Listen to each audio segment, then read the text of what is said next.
Hey everyone, tonight we're exploring one of history's most remarkable paradoxes, how nomadic peoples created the world's most sophisticated communication network. Before we settle in, take a moment to like this, you enjoy these deep historical explorations, and let me know in the comments where you're listening from and what time it is for you. I always find it fascinating how our global community gathers to explore these complex questions together. Now get comfortable, dim those lights. Tonight, we're not chasing dramatic conquests or heroic tales. Instead, we're going to examine something much quieter, but equally revolutionary: the gentle transformation of hoofbeats into the heartbeat of an empire. Let's begin our peaceful journey into the Mongol Empire's postal relay system and the intricate web of transportation taxation that made it possible. Picture, if you will, the vast steppes at dawn, where morning mist rises from grasslands that stretch beyond the horizon. Here, in this seemingly empty landscape, mounted messengers prepare for journeys that will connect distant worlds, carrying imperial edict from Kharkiv to Kiev, merchant contracts from Beijing to Baghdad, and the quiet correspondence of families separated by thousands of miles. This is the story of the YAM, the postal system that transformed not just communication, but the very nature of governance across the largest contiguous land empire in human history. What makes this story particularly fascinating is its fundamental contradiction. The Mongols, masters of mobility and traditional enemies of sedentary civilization, created the most advanced communication infrastructure the world had ever seen. Through careful taxation of transportation, a burden that communities both resented and ultimately benefited from, they wove together a network that would influence communication systems for centuries to come. Tonight, we'll explore how this system emerged from military necessity, evolved into economic opportunity, and ultimately became a catalyst for cultural exchange across Eurasia. We'll examine the quiet stations that dotted ancient trade routes, the families who dedicated their lives to maintaining communication links, and the communities that found both burden and prosperity in supporting this remarkable network. In the vast expanse of the Eurasian steppes, where the horizon stretches endlessly beneath an infinite sky, a quiet revolution in human communication began to unfold during the early 13th century. The morning mist that rose from countless valleys and grasslands would soon witness the birth of the most sophisticated postal system the world had ever known, emerging not from the settled civilizations of cities and farms, but from the nomadic peoples who had mastered the art of movement itself. The genesis of what would become known as the YAM system began in the most humble of circumstances, rooted in the ancient traditions of steppe warfare and tribal communication. For generations, Mongol warriors had relied on swift messengers to coordinate their movements across the vast grasslands, their horses thundering across distances that would have taken weeks for infantry to traverse. These early communication networks were simple affairs, consisting of trusted riders who knew the terrain intimately and could navigate by the stars, the wind patterns, and the subtle changes in the landscape that marked the boundaries between tribal territories. Yet as Genghis Khan's vision expanded beyond the traditional confines of tribal warfare, he began to recognize that the conquest of sedentary civilizations would require something far more sophisticated than the informal messenger networks of the steppes. The realization came gradually, emerging from the practical challenges of governing territories that stretched from the forests of Siberia to the deserts of Central Asia. Each conquered city, each subjugated kingdom, each new province brought with it the need for reliable communication between the center of power and its distant peripheries. The transformation began during the conquest period itself, when Mongol commanders discovered that their traditional methods of communication, while perfectly suited to the fluid nature of steppe warfare, proved inadequate for the administration of settled populations. The first crude relay stations appeared almost by accident as military commanders established temporary camps at strategic points along their lines of advance. These early installations were little more than felt tents pitched beside well-traveled paths, staffed by small groups of warriors whose primary responsibility was to maintain fresh horses for passing messengers. What distinguished these early experiments from simple military outposts was their systematic nature and their focus on speed rather than defense.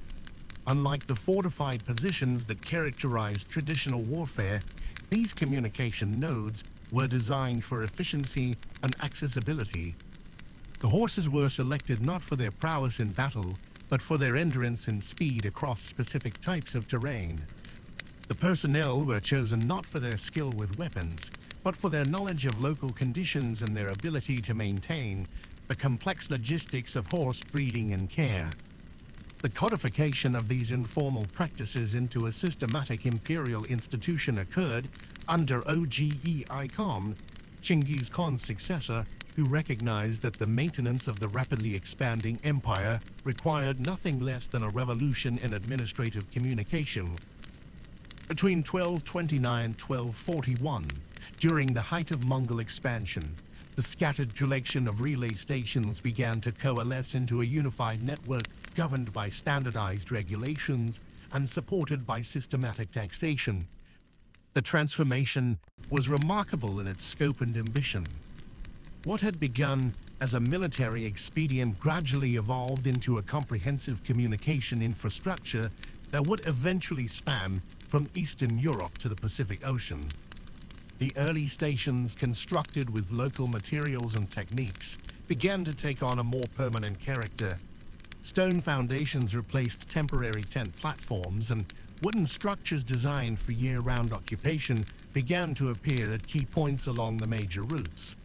The genius of the system lay not in its technological sophistication, but in its recognition of the fundamental relationship between communication and governance. The Mongol administrators understood intuitively what modern economists would later formalize: that the cost of communication directly affects the efficiency of administration, and that investments in communication infrastructure yield returns far beyond their immediate expense.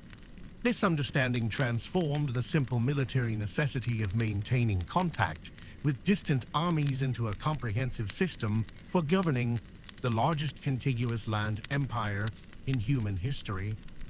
The human dimension of this transformation was equally remarkable.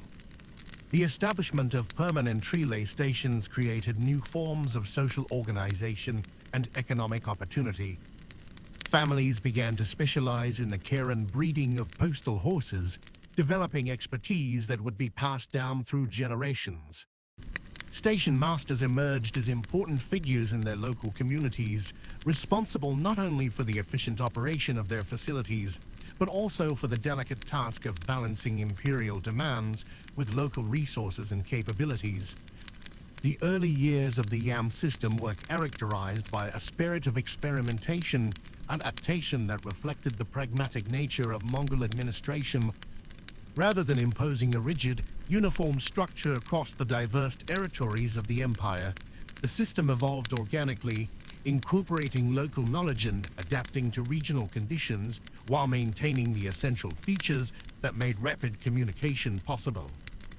The construction of the YAM's physical infrastructure represented one of history's most remarkable exercises in adaptive engineering, where the nomadic Mongol understanding of landscape and movement merged with the settled world's mastery of permanent construction.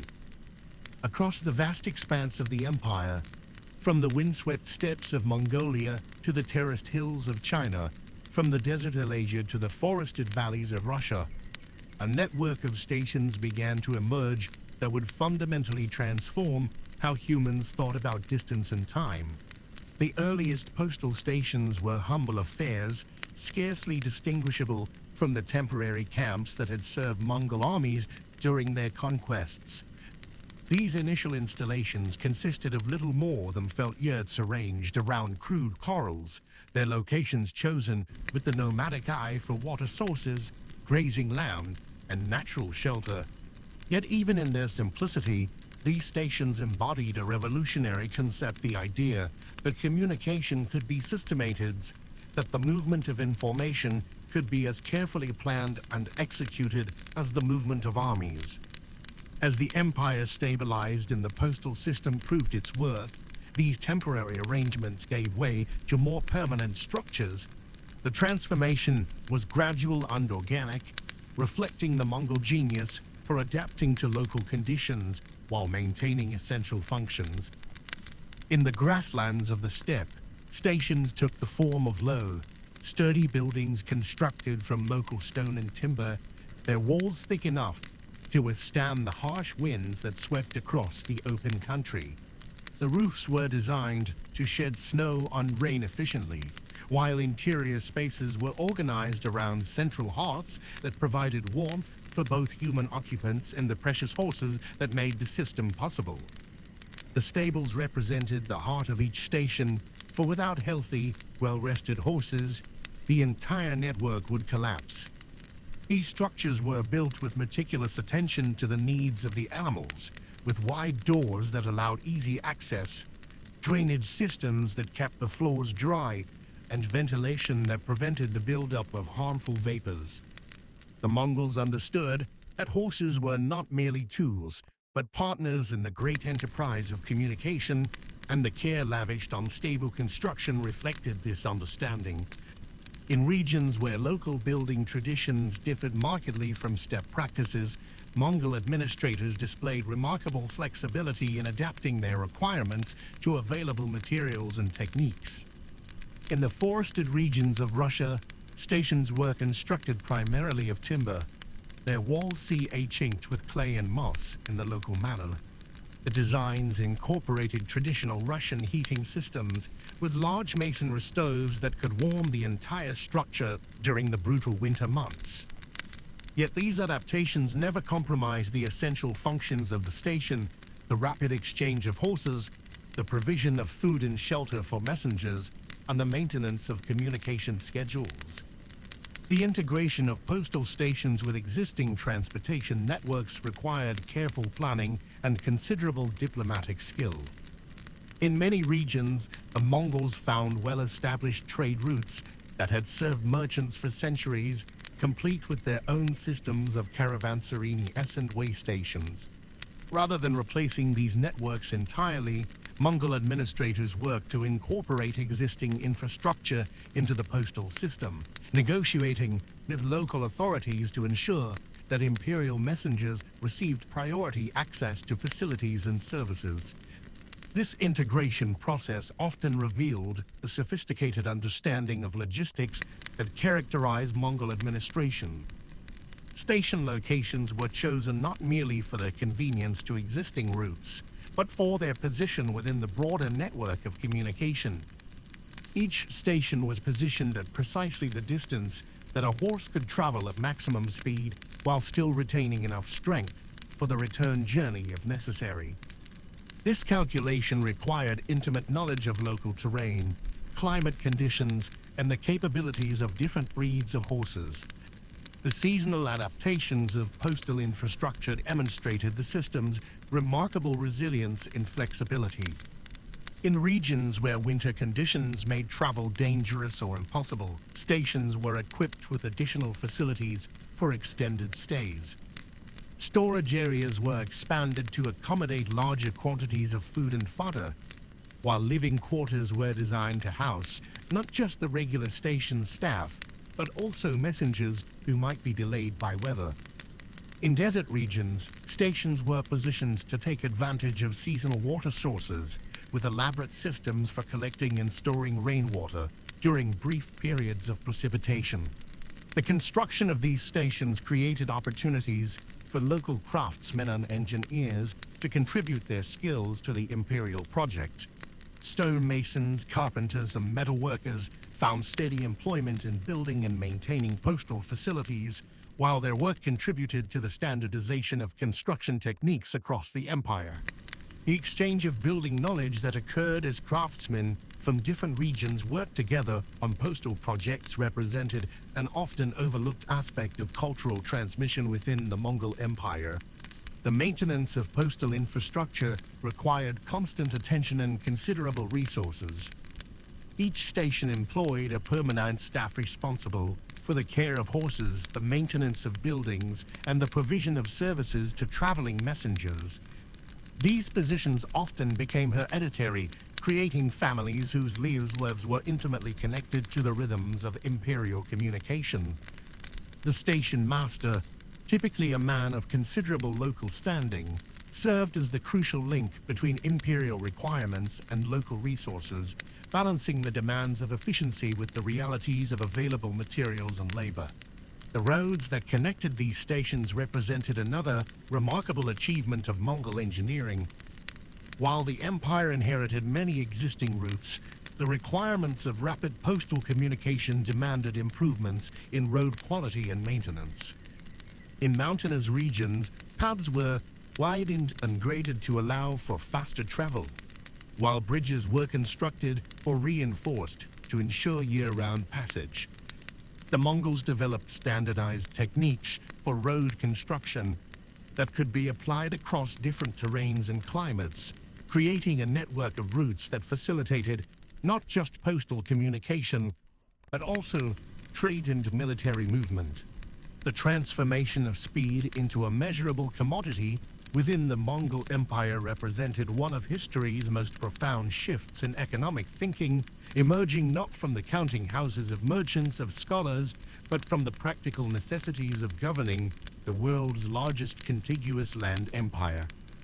In the quiet hours before dawn, when station masters across the vast network prepared for another day of coordinated efficiency, they participated in an economic revolution that would fundamentally alter humanity's relationship with distance and time. The financial foundation of this revolutionary system rested upon what imperial administrators termed the burden of swiftness, a carefully calibrated taxation structure that transformed the abstract concept of rapid communication into tangible economic value. Unlike the simple tribute systems that had sustained earlier empires, the Mongol approach to transportation taxation reflected a sophisticated understanding of infrastructure as both public necessity and economic catalyst. The empire's administrators, many of whom had never seen the distant territories their decisions affected, developed taxation methods that balanced imperial efficiency with local capacity in ways that would influence governmental thinking for centuries to come. In the rolling grasslands of Mongolia, where the system first took shape, communities discovered that their traditional obligations to provide horses and provisions for traveling warriors had evolved into something far more systematic and demanding. The transformation began gradually, almost imperceptibly, as local leaders found themselves responsible not merely for occasional military support, but for the continuous maintenance of a communication network that never slept. Tax collectors, often former military officers who understood both the empire's needs and the practical limitations of pastoral communities, developed assessment methods that took into account seasonal variations in livestock availability, the quality of local pastures, and the strategic importance of particular routes. The evolution from goods-based taxation to increasingly sophisticated monetary systems reflected the empire's growing administrative maturity.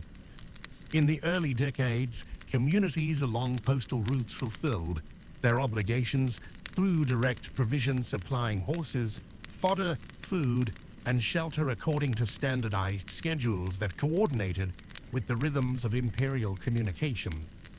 Village headmen would gather at designated times, their contributions carefully recorded by scribes who maintained meticulous accounts of every horse provided, every meal served, every night's shelter offered to imperial messengers.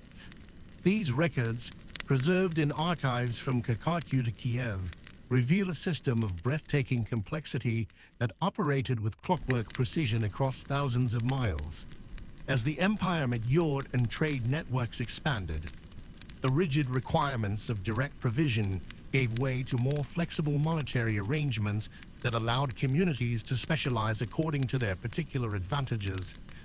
Regions blessed with superior horses might focus their contributions on breeding and training, while agricultural communities could fulfill their obligations through grain supplies or monetary payments that purchased provisions elsewhere. This transformation reflected not merely administrative convenience, but a profound understanding of economic efficiency that recognized the value of specialization and comparative advantage centuries before these concepts would be formally articulated by European economists. The standardization of taxation rates across the empire's vast territories represented an achievement of administrative coordination that rivaled any accomplishment of the ancient world. Imperial clerks, working by lamplight in administrative centers from Zhongdu to Samarkand, developed conversion tables that translated local resources into standardized imperial units. A horse from the Mongolian steppes, bred for endurance across vast grasslands, carried different tax implications than the sturdy mountain ponies of the Altai or the swift desert breeds of Central Asia. These calculations required not only mathematical precision but intimate knowledge of local conditions, seasonal variations, and the practical requirements of maintaining communication across diverse terrains and climates. The burden of transportation taxation fell most heavily upon communities that found themselves positioned along major postal routes, yet these same communities often discovered unexpected opportunities for prosperity within the system's demands. Villages that had previously existed in relative isolation found themselves connected to commercial networks that span continents, their local products suddenly valuable to travelers and traders who passed through with increasing frequency. The taxation system, designed primarily to ensure efficient communication, inadvertently created economic opportunities that transformed rural communities from subsistence-based societies into participants in transcontinental commerce.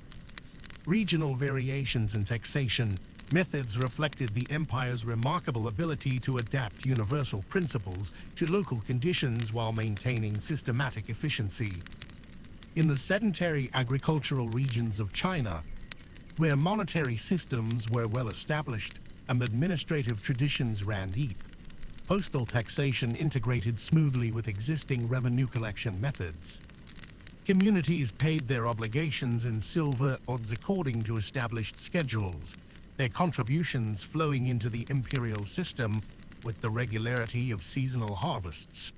The warm glow of administrative offices, where clerks worked through winter evenings calculating tax obligations and coordinating supply schedules, represented the quiet efficiency of a system that had learned to harness lentil expertise in service of imperial girls.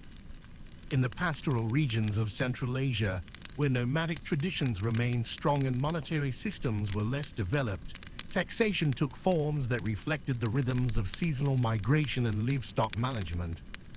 Herding communities fulfilled their obligations through carefully timed contributions of animals and dairy products, their payments coordinated with the natural cycles of breeding and grazing that had sustained steppe societies for millennia. The gentle lowing of cattle and the soft bleating of sheep at tax collection points created a pastoral symphony that accompanied the empire's most sophisticated administrative achievements. The measurement of efficiency itself became a form of economic calculation that influenced decisions at every level of the postal system. Station masters maintained detailed records of message delivery times, horse performance, and resource consumption, their data flowing upward through administrative channels to inform policy decisions in distant capitals. The quiet satisfaction of achieving faster delivery times or reducing resource consumption represented more than mere administrative pride. It reflected participation in an economic system that had learned to quantify and optimize human performance across unprecedented scales of time and distance. The quiet transformation of human relationships across the vast Mongol Empire reveals itself most profoundly in the emergence of entirely new social classes, bound together not by the rhythmic cadence of hoofbeats and the sacred trust of carrying messages across impossible distances. Within the postal system's expanding network, families discovered pathways to advancement that had never existed before, while communities found their social fabric woven around the steady pulse of imperial communication. in the gentle hills of northern China, where the Great Wall's ancient stones bore witness to centuries of conflict, a different kind of boundary was dissolving. The Li family had tended the same terraced fields for generations, their lives measured by the seasonal rhythm of planting and harvest. When the Mongol postal system established a relay station near their village, young Li Wei found himself drawn to the mysterious world of long-distance messengers. The station master, a grizzled veteran of countless journeys, recognized something in the boy's steady gaze and natural seat on horseback. Within months, Li Wei had joined the ranks of professional couriers, his family's status quietly elevated from peasant farmers to servants of the imperial communication network. This transformation echoed across thousands of communities, creating a new hereditary class that bridged the gap between nomadic administrators and sedentary populations. These postal families developed their own customs and traditions, their children raised with an understanding of distances that would have been incomprehensible to their grandparents. They learned to read the subtle signs of weather and terrain, to judge the condition of horses with a glance, and to navigate by stars that guided them across trackless wastes. Their knowledge became specialized and precious, passed down through generations like a sacred trust. The training of these messenger families followed patterns that reflected both Mongol military efficiency and the practical demands of civilian communication. Young riders learned their craft through careful apprenticeship, beginning with short journeys between nearby stations before gradually extending their range. They memorized not just routes and distances, but the personalities of station masters, the quality of horses at each post, and the seasonal variations that could transform a familiar path into a treacherous challenge. This education created bonds of mutual dependence and shared experience that transcended ethnic and cultural boundaries. Station communities developed their own unique identities, shaped by their position along the great communication arteries of the empire. These settlements became cosmopolitan in ways that would have been impossible without the constant flow of messengers, officials, and travelers. The station at Kekakyu, the Mongol capital, buzzed with activity as couriers arrived bearing news from the farthest reaches of the empire. Local families who provided services to the station found themselves in daily contact with people from distant lands, their children growing up multilingual and culturally sophisticated. The social mobility created by the postal system extended beyond the messenger families themselves. Skilled craftsmen who specialized in postal equipment found their services in constant demand. Saddle makers, harness builders, and horse trainers discovered that their expertise commanded premium prices within the postal network. These artisans often traveled between stations, their knowledge of different regional preferences and requirements making them valuable intermediaries in the vast system. Local elites navigated this new landscape with characteristic adaptability, finding ways to integrate postal privileges into existing power structures. In Central Asian oasis towns, merchant families who had traditionally derived their influence from control of trade routes discovered that postal connections offered new opportunities for advancement. They invested in station infrastructure, provided hospitality for traveling officials, and gradually inserted themselves into the communication networks that increasingly determined political and economic fortunes. The evening gatherings at postal stations became informal universities where knowledge flowed as freely as the fermented mare's milk that warmed travelers against the steppes' bitter cold. Messengers shared not just official news, but stories of distant lands, descriptions of foreign customs, and practical wisdom gained through countless journeys. These conversations created a shared culture that spanned continents, binding together people who might never meet again, but who shared the common experience of serving the empire's communication needs. Women within postal communities found their roles subtly transformed by the system's demands. While they rarely served as long-distance messengers, they became essential to station operations, managing the complex logistics of feeding and housing travelers, maintaining equipment, and coordinating the constant flow of horses and supplies. Their knowledge of local resources and seasonal patterns proved invaluable to the system's smooth operation, and their networks of relationships often determined whether a station thrived or merely survived. The children of postal families grew up with horizons that stretched far beyond their immediate communities. They learned to think in terms of distances measured in days rather than hours, of connections that spanned mountains and deserts, of responsibilities that extended to the farthest corners of the known world. This expanded perspective created a generation that was uniquely prepared to serve as cultural bridges, carrying not just messages but understanding between the diverse peoples of the empire.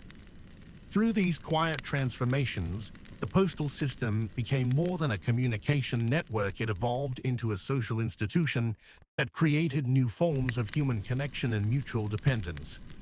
The transportation taxation that funded the system inadvertently supported a revolution in social organization, creating communities of shared purpose that transcended traditional boundaries of ethnicity, religion, and geography.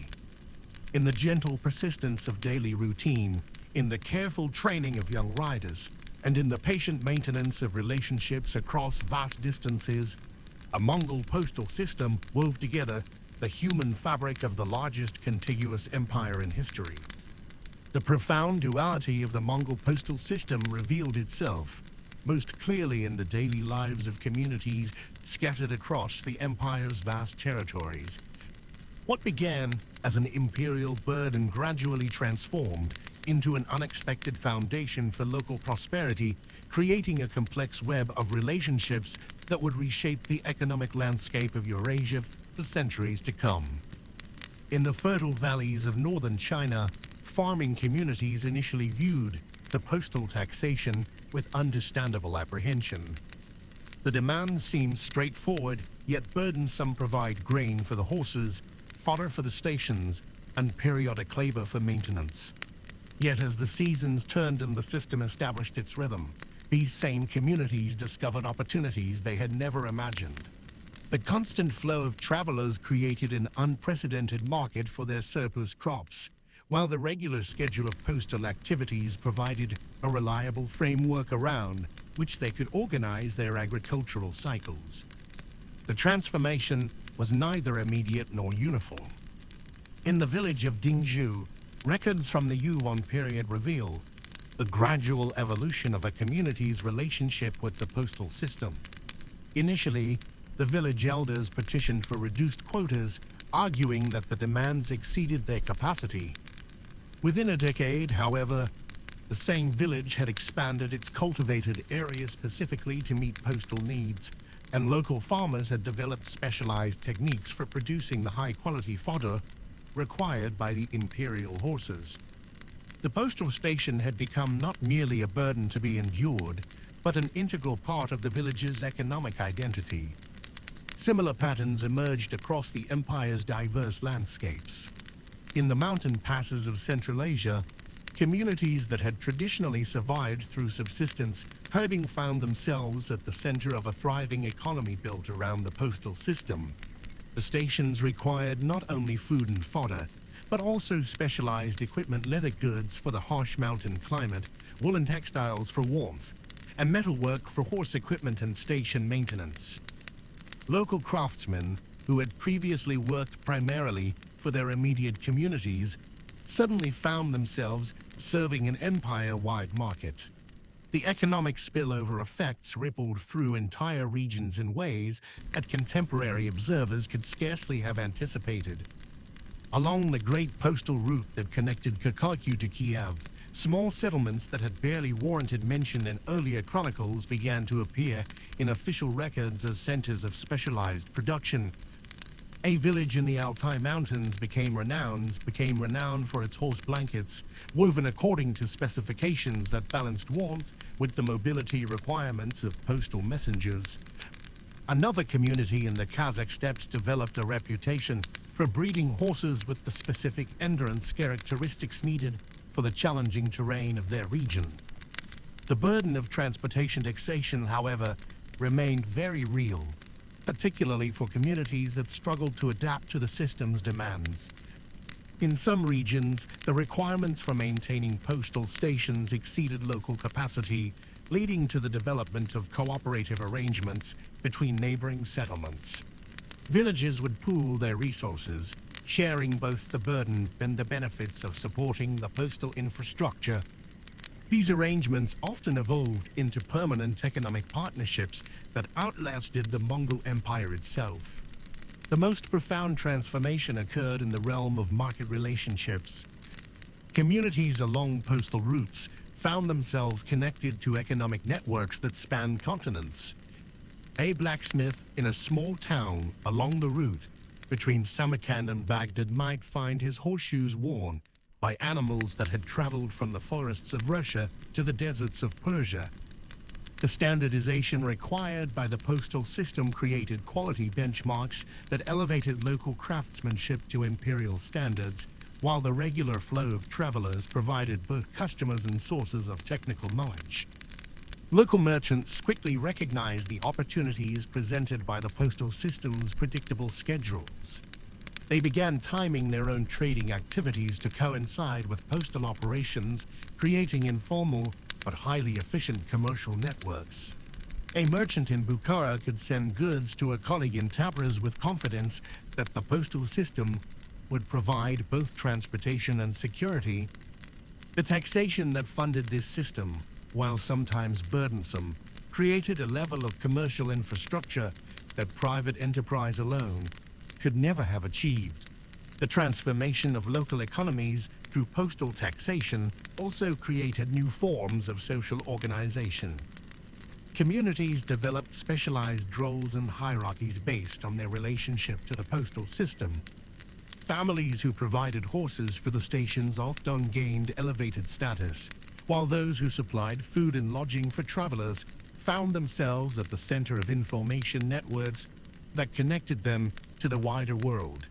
The postal system became a catalyst for social mobilities, offering opportunities for advancement that had previously been unimaginable for rural communities. Perhaps most remarkably, the burden of transportation taxation fostered innovation in ways that purely voluntary systems might never have achieved.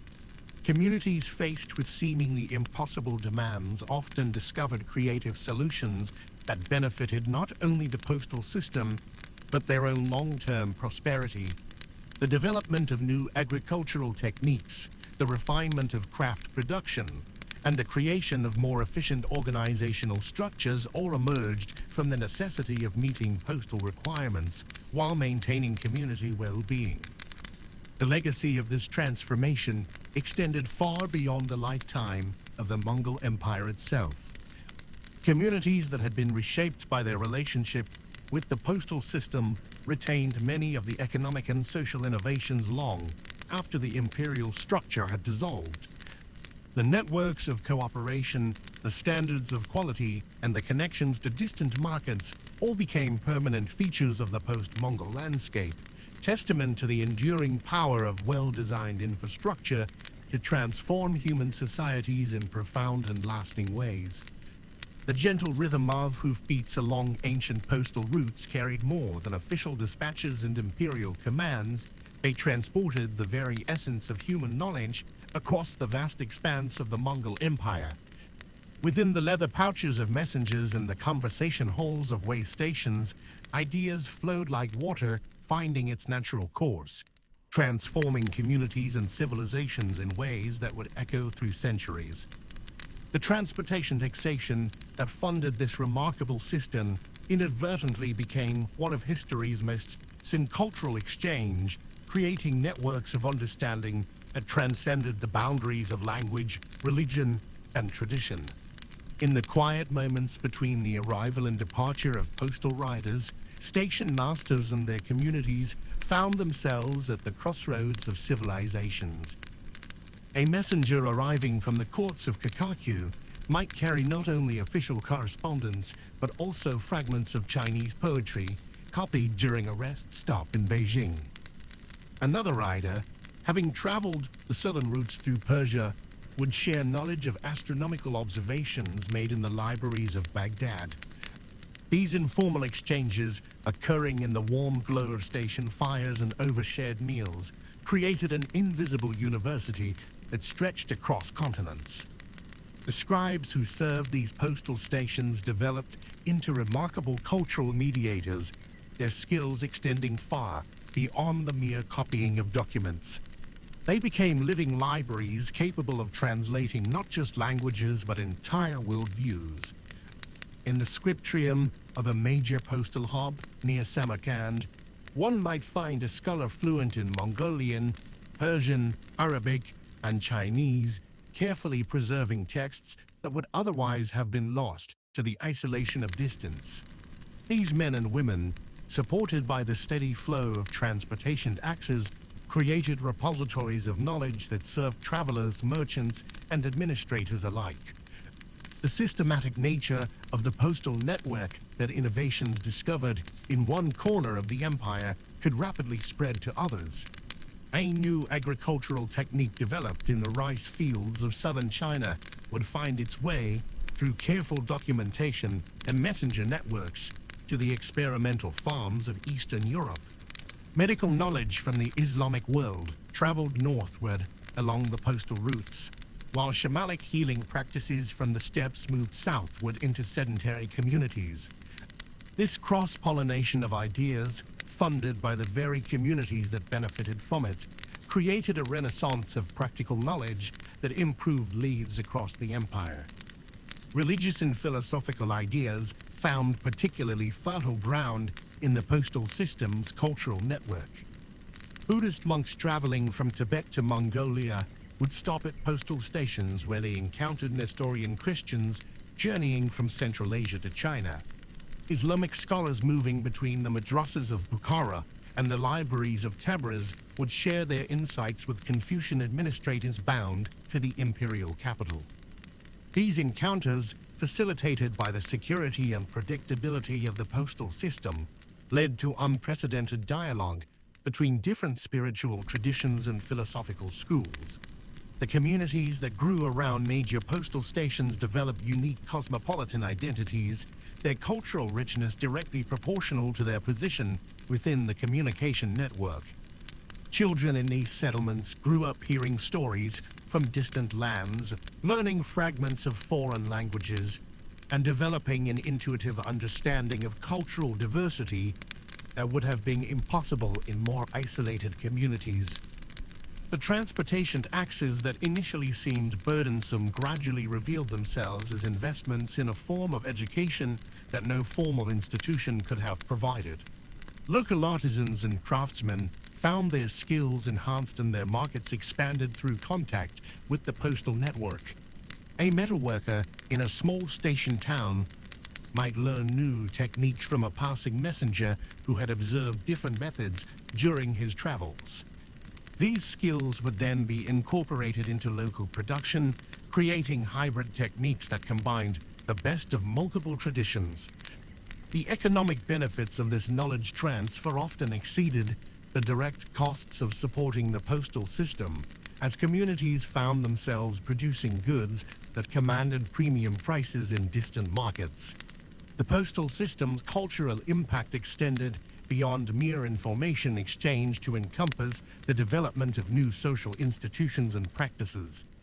Communities along major routes began to establish guest houses, libraries, and schools that served both postal personnel and passing travelers. These institutions, supported by the steady income from transportation services, became centers of learning and cultural preservation that outlasted the empire itself. The quiet dedication of librarians and teachers in these remote outposts ensured that knowledge accumulated over generations would not be lost to the vicissitudes of political change. The great postal network that had bound the Mongol Empire together, like sinuous in a vast body, began its quiet dissolution not with dramatic collapse, but through the gentle erosion of time and the inevitable fragmentation of political authority. As the unified empire gradually separated into distinct khanates during the latter half of the 13th century, the Yam system faced the profound challenge of maintaining coherence across increasingly independent territories. the Yuan dynasty in China, the Ilkhanate in Persia, the Golden Horde in Russia, and the Chogat Khanate in Central Asia, each inherited portions of the great communication network, but the seamless flow of information and resources that had characterized the unified system began to fragment along political boundaries. In the Chinese territories under the Yuan dynasty, the postal system underwent a fascinating transformation as Mongol administrative practices merged with traditional Chinese bureaucratic methods. The stations continued to operate with remarkable efficiency, but their focus gradually shifted from serving the needs of a transcontinental empire to supporting the more localized requirements of Chinese governance. The taxation methods evolved as well, incorporating elements of the traditional Chinese corvée labor system while maintaining a Mongol emphasis on material support for postal operations. Local communities found themselves adapting to new administrative languages and procedures, yet the fundamental structure of the relay system remained recognizably Mongol in its emphasis on speed and reliability. The persistence of postal traditions in the face of political upheaval revealed the deep practical wisdom embedded in the Mongol system. Even as central authority weakened, local administrators and community leaders recognized the immense value of maintaining communication networks. In many regions, merchant associations and local governments collaborated to preserve essential postal routes, understanding that commerce and governance alike depended on reliable information flow. These efforts created fascinating hybrid systems that combined Mongol organizational principles with local innovations and adaptations. The transformation of transportation taxation during this period reflected broader changes in the relationship between state and society, as the unified imperial system gave way to more regionalized forms of governance. Communities gained greater influence over how postal obligations were fulfilled. Some regions developed sophisticated systems of monetary payment that allowed communities to support postal operations without providing direct labor or materials. Others maintained more traditional forms of contribution, but with increased local control over the timing and nature of their support. These adaptations demonstrated the remarkable flexibility of the original Mongol system and its capacity to evolve with changing circumstances. The Russian territories under the Golden Horde experienced a particularly interesting evolution of postal practices. The Mongol Yam system merged with existing Slavic communication networks to create a hybrid infrastructure that would profoundly influence Russian administrative development for centuries. The concept of state-supported communication networks became deeply embedded in Russian governmental practice, and the taxation methods developed to support these systems provided important precedents for later imperial administration. Local communities adapted to these requirements with characteristic resilience, developing traditions of postal service that would persist long after Mongol political authority had ended. In Central Asia, the gradual decline of unified postal administration created opportunities for local innovation and adaptation. Communities along the great trade routes recognized that their prosperity depended on maintaining communication links, and they developed increasingly sophisticated methods of collective support for postal operations. These efforts often involved complex negotiations between different ethnic and religious communities, creating new forms of cooperation that transcended traditional boundaries. The taxation systems that emerged from these negotiations reflected both Mongol administrative principles and local cultural values, demonstrating the continuing relevance of the original postal innovations. The memory of the great postal system lingered in the consciousness of communities throughout the former empire, creating an nostalgic appreciation for the efficiency and reliability that had characterized the unified network. Travelers and merchants who had experienced the seamless operation of the Imperial Yam often spoke with wonder about the speed and security of communication during the height of Mongol power. These memories influenced later efforts to reconstruct and improve communication systems, providing inspiration for innovations that would eventually contribute to the development of modern postal and transportation networks. The archaeological evidence of abandoned postal stations tells a poignant story of gradual decline and transformation. Many stations were converted to other uses as their original function became obsolete, serving as caravanserais, local administrative centers, or simply sources of building materials for expanding communities. Yet even in decay, these structures testified to the remarkable engineering and organizational skills that had created the world's most extensive communication network. The careful placement of stations, the sophisticated design of facilities, and the integration with local geographical features all demonstrated a profound understanding of logistics and human needs that had characterized the Mongol approach to imperial administration. As we reach the gentle conclusion of our journey through the Mongol Empire's remarkable postal system, we find ourselves standing at the intersection of human ingenuity and the eternal rhythms of the steppe. The yam, that quiet revolution in communication, emerges not as a monument to conquest, but as a testament to the profound human need for connection across vast distances and cultural divides. The whispered legacy of countless messengers still echoes across the grasslands, their hoofbeats having faded into the soft earth centuries ago. Yet their contribution to human civilization continues to resonate through every modern communication network. These dedicated riders, station masters, and the communities who supported them created something far more enduring than any military victory.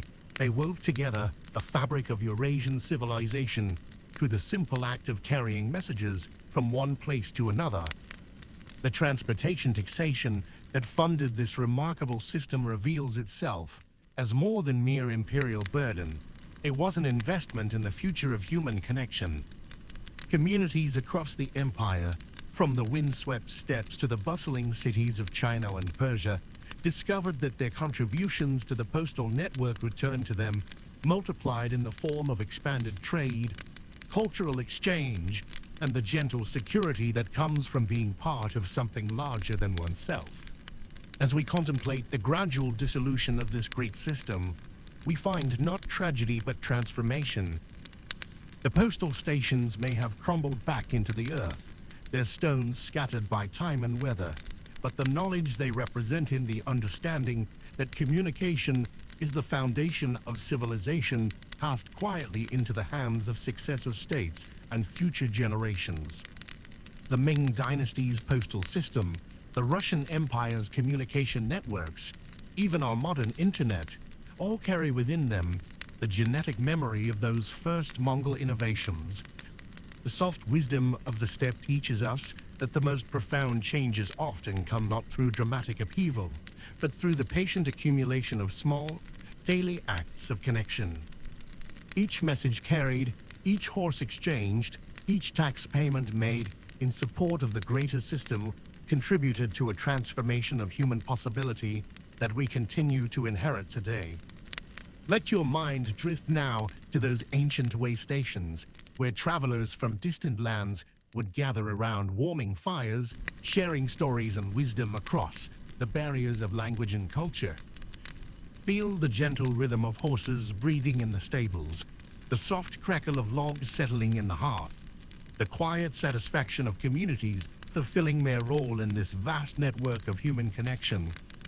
The Mongol postal system reminds us that even in our modern world of instant communication, the fundamental principles remain unchanged: the need for reliable infrastructure, the importance of community investment, and the profound truth that our individual prosperity depends on our collective willingness to maintain the systems that connect us all. As you settle into peaceful rest, carry with you the image of the eternal steppe, where the wind still whispers through the grass and the ancient paths still beckon toward distant horizons. In this timeless landscape, the wisdom of the yam continues to teach us that the greatest achievements of civilization are not built through force or dominance, but through the patient, persistent work of connection, message by message, station by station, community by community, creating networks of understanding that transcend the boundaries of time and space. Rest now in the knowledge that you are part of this continuing story of human connection, this gentle legacy of those who understood that communication is not just about moving information, but about weaving together the very fabric of civilization itself. Sleep peacefully, knowing that the winds of the steppe carry with them the eternal promise of connection, understanding, and the quiet triumph of human cooperation over the vast distances that might otherwise divide us.